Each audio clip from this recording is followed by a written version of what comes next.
para celebrar su victoria en una guerra que ha enfrentado a los españoles durante 3 interminables años, el general Francisco Franco, llamado también el Caudillo, preside en Madrid, el 19 de mayo de 1939, un gran desfile militar que dura 5 horas. En él participa una representación de los 2 ejércitos extranjeros que le han ayudado a ganar la guerra. Un batallón de los camisas negras italianos y otro de la Legión Cóndor alemana desfilan ante el vencedor. En ese momento, Franco es el gobernante que concentra el mayor grado de poder de toda nuestra historia. En sus manos está la jefatura del Estado, la presidencia del gobierno, el mando de las Fuerzas Armadas y la jefatura nacional del único partido permitido, la Falange Española tradicionalista. Su poder omnímodo queda bien expresado en una consigna de la época: Franco manda, España obedece. El nuevo Estado, que se declara confesionalmente católico y defensor de la fe, devuelve a la Iglesia Católica el poder y la influencia perdidos durante la República.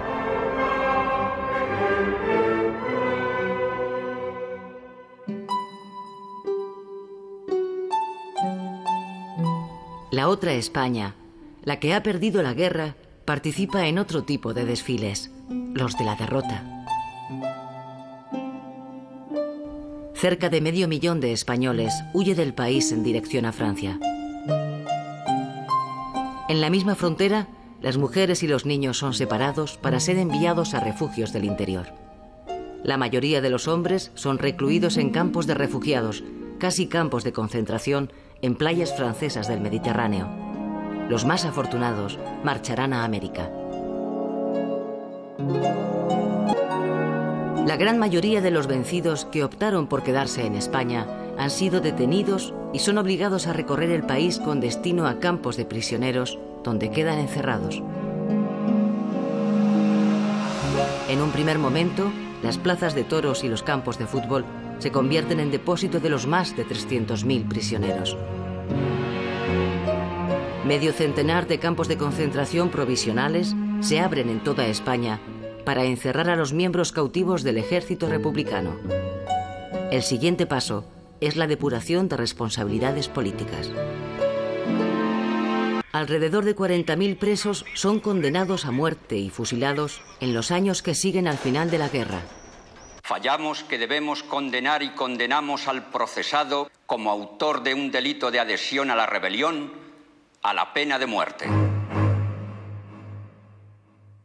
Otros muchos, como el poeta Miguel Hernández o el dirigente socialista Julián Besteiro, mueren en la cárcel, víctimas de la desnutrición, el frío y la miseria. La feroz represión sobre los derrotados es una de las bases en las que se asienta el nacimiento del nuevo régimen. De hecho, el estado de guerra se mantiene en vigor 9 años más, hasta 1948. La paz solo llega para los vencedores. Sobre los vencidos cae el castigo, la humillación y el miedo. Franco implanta en España un estado de tipo totalitario. La dictadura militar suprime todas las libertades democráticas. Los partidos y los sindicatos quedan prohibidos. Los estatutos de autonomía del País Vasco y de Cataluña son derogados y sus lenguas perseguidas. Los medios de comunicación son sometidos a la férrea censura del Estado. Los funcionarios públicos son depurados. El saludo fascista con el brazo en alto es declarado saludo nacional. La dictadura de Franco se va a apoyar en 3 pilares esenciales: el ejército, el partido único, dominado por los falangistas, y la Iglesia.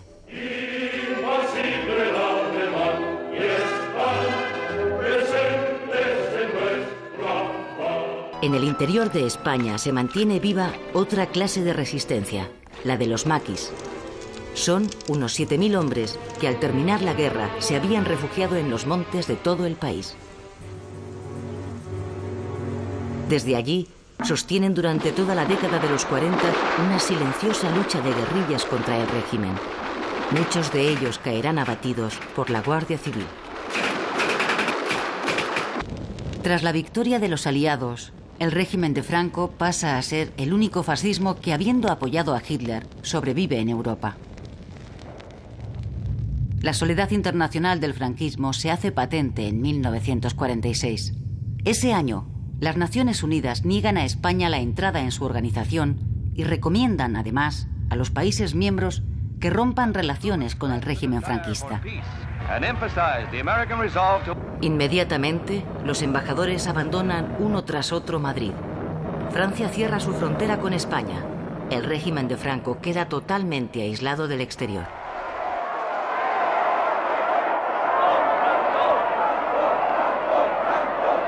El gobierno español reacciona organizando una manifestación patriótica ante el Palacio Real para demostrar ante el mundo el respaldo popular al régimen.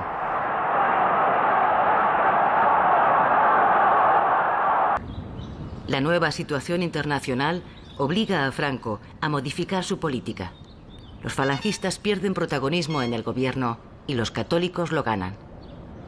El régimen pretende distanciarse del fascismo derrotado a base de acentuar su carácter católico. Las procesiones, las concentraciones religiosas y los ejercicios espirituales se celebran masivamente en todo el país. Para el régimen es una necesidad de política interna, pero es también una reafirmación frente al rechazo exterior. Son los años del nacionalcatolicismo. En su estrategia para ganar una cierta legitimidad, el gobierno organiza en 1947 un referéndum. Se trata de aprobar una ley de gran importancia para el futuro del régimen, la Ley de Sucesión. España se constituye en reino, aunque sin rey. Franco es definido como jefe vitalicio del Estado y se le reconoce el derecho a elegir a su sucesor. La ley es aprobada por el 93% de los votantes. Es el primer pucherazo de la historia del régimen.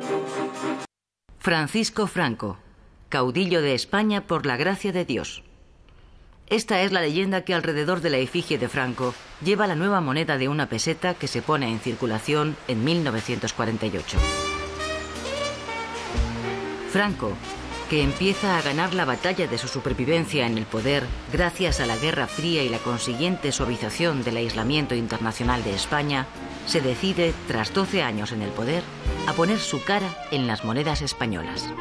Pasados los peores momentos del aislamiento internacional a la dictadura, Franco confía en vencer el recelo de las potencias democráticas hacia su régimen. En el Palacio del Pardo, Franco rige y gobierna el destino de los españoles y vela su paz fecunda, como fue Adalid en la hora de la dura batalla.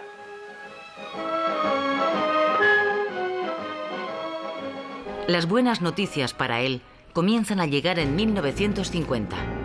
Los embajadores que en 1946 habían abandonado el país regresan después de que la ONU suspenda las sanciones contra España. En agosto de 1953 se firma en Roma el Concordato de España con la Santa Sede. El concordato supone el definitivo espaldarazo al régimen por parte del Vaticano.